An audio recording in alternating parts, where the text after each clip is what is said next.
So দাদাগিরি audition শেষ।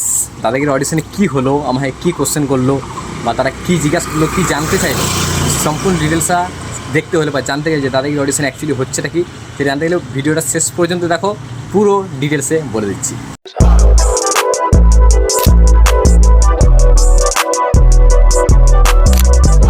Okay alright দোস্ত, so আজকের ভিডিওর টাইটেল আর থাম্বনেল দেখে তোমরা নিশ্চয়ই বুঝে গেছো যে আজকের ভিডিওর টপিকটা কি।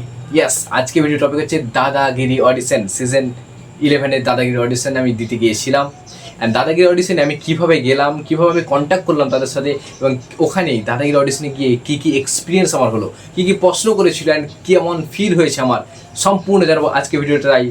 শেষ পর্যন্ত থাকো, লাইক কমেন্ট শেয়ার করে ভিডিওতে ঝাঁপিয়ে পড়ে চলো ভিডিওটা শুরু করা যাক।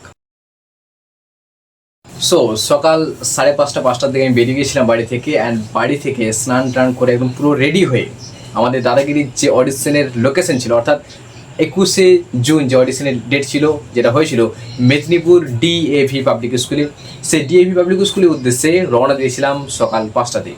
5টা থেকে আমাদের বিষ্ণুপুর থেকে রানী শ্রীরানী এক্সপ্রেস ধরে আমরা পৌঁছে গেছিলাম সুদূর মেদিনীপুরে, যেখানে চলছিল দাদাগিরি আনলিমিটেড সিজন 11-এর অডিশন। ইয়াস, আমি কিভাবে এই দাদাগিরি অডিশনের কথাটা জানলাম সেটাই এবার চলে আসি। ওখানে পৌঁছে একদম অবাক যে দাদাগিরির যে ক্রেজ, যে দাদাগিরির যে একটা মহিমা রয়েছে, সেই মহিমা সত্যি যেন ওখানে প্রকাশিত হয়েছিল।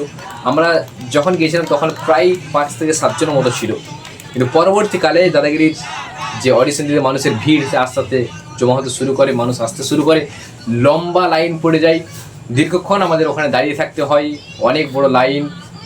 কিছুক্ষণ ওখানে দাঁড়িয়ে থেকেছি আমরা। জি বাংলার তরফ থেকে ওনারা এসেছিলেন, জি বাংলার তরফের কুণাল বাবু এসেছিলেন, তিনি ভিডিও করলেন, সেখানে আমাদেরকে জানিয়ে দিলেন যে দাদাগিরির ক্রেজটা কেমন, দাদাগিরি মানুষকে কতটা চাই, সেই ব্যাপারটা পুরো সম্পূর্ণ বললেন। সো এখন আগে যে সিস্টেম ছিল যে রেজিস্ট্রেশন আগে করতে হবে, তারপর তারা ডাকবে তোমাকে, এবছর সেই সিস্টেমে চেঞ্জ করে দেওয়া হয়েছে। এবছর করেছে যে সরাসরি তুমি অডিশনের যেখানে সেন্টার সেখানে যাবে, অডিশন লোকেশনে যাবে, তুমি অডিশন দেবে। তারপরে আমাদেরকে প্রায় 9টার পরে, 9টা 9:30টার দিকে আমাদেরকে অডিশনের যে রুম, অডিশন যেখানে রেজিস্ট্রেশন হচ্ছে, সেই রেজিস্ট্রেশন নিয়ে গেল। আসল খেলাটা এখান থেকে শুরু, যে রেজিস্ট্রেশনে কী হলো। প্রত্যেকেই রেজিস্ট্রেশন বা অডিশন যারা দিতে গিয়েছিলো তারা রেজিস্ট্রেশন রুমে ঢুকলো, সমারোহে সবাইকে স্বাগত জানালো, খুব সুন্দরভাবে স্বাগত জানিয়েছিল আমাদেরকে। তারপরে আমাদেরকে একটা রেজিস্ট্রেশন ফর্ম দিয়েছিল, যেই ফর্মটা তোমাকে ফিল আপ করতে হবে। রেজিস্ট্রেশন ফর্মে কী ছিল দেখো, আমি বলে দিচ্ছি। রেজিস্ট্রেশন ফর্মে প্রথমে থাকবে তোমার জেলার নাম, অর্থাৎ তুমি কোন ডিস্ট্রিক্ট থেকে আসছো। মনে রাখবে দাদাগিরি হচ্ছে জেলা ভার্সেস জেলার লড়াই। দাদাগিরিতে প্রথমে যে ওয়ার্ডটা লিখতে হবে সেটা হচ্ছে জেলার নাম, তাই জেলার নাম লিখতে হবে। তারপর সেখানে থাকবে তোমার নিজের নাম, তোমার নাম কি সেটা লিখতে হবে, তোমার সম্পূর্ণ অ্যাড্রেস, অর্থাৎ তুমি কোন লোকেশন থেকে দাদাগিরিতে আসতে চাইছো সেটা অ্যাড্রেস লিখতে হবে। তোমার 2টো মোবাইল নাম্বার, অবশ্যই মাথায় খেয়াল রাখবে যে 2টা মোবাইল নাম্বার লাগবে তোমার, একটা প্রাইমারি মোবাইল নাম্বার, একটা সেকেন্ডারি মোবাইল নাম্বার, অর্থাৎ যদি কোনো একটাতে যদি না পাই তখন আরেকটা নাম্বারে তোমাকে কল করবে। নেক্সট টাইমে একটা রানিং জিমেল, অর্থাৎ যে জিমেল তোমার চলছে সে একটা রানিং জিমেল লাগবে। অ্যান্ড তোমার কত বয়স লাগবে সেই বয়সের ডেট দিবে, ডেট অফ বার্থ এবং কত বয়স সেটা লিখতে হবে তোমাকে।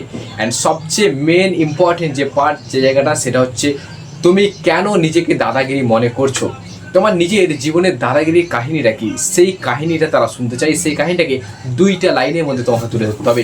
একটা কোশ্চেন থাকে যে তুমি কেন দাদাগিরিতে আসতে চাও, 2 নম্বর হচ্ছে তুমি নিজেকে কেন দাদাগিরি মনে করো বা তোমার দাদাগিরির কাহিনী।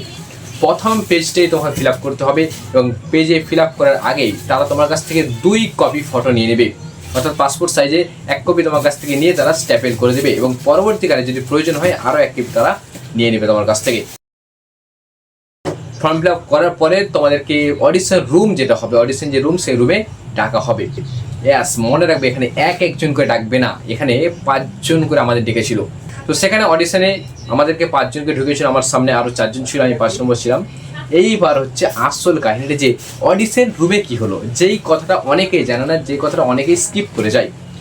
প্রথমে আমাদেরকে যাওয়ার পরে আমাদেরকে বসার একটা জায়গা দিল, যে এখানে আপনারা 5 জন 5টা চেয়ারে, আলাদা আলাদা চেয়ারে বসুন। সামনে মাত্র একজনই ছিল যে আমাদের অডিশনটাকে নিচ্ছিল, অর্থাৎ আমাদের কাছ থেকে ইন্টারভিউর মতন, যেমন ইন্টারভিউ হয় নর্মালি সেরকমভাবে একজন ব্যক্তি বসেছিল, তিনি আমাদের কাছ থেকে ইন্টারভিউ বা অডিশনের কথা জানছিল।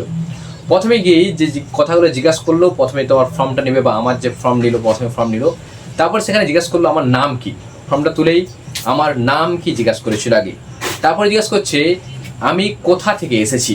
এগুলো বেসিক যে কোশ্চেনগুলো থাকে, যে নাম কি, কোথা থেকে এসেছেন, পড়াশোনা কতদূর বা কোন স্টেজে এখন পড়াশোনা করছি সেটা জানতে চেয়েছিল। ফ্যামিলিতে কয়জন ব্যক্তি রয়েছে, প্রত্যেকে কি কি কাজ করে, ঠিক আছে, ফ্যামিলি কীভাবে চলে, এই কোশ্চেনগুলো করেছিল। অ্যান্ড সবচেয়ে মেন ইম্পর্টেন্ট যে কোশ্চেন সেটা হচ্ছে তুমি নিজেকে কেন দাদাগিরি মনে করো বা তুমি দাদাগিরির মঞ্চে কেন আসতে চাও।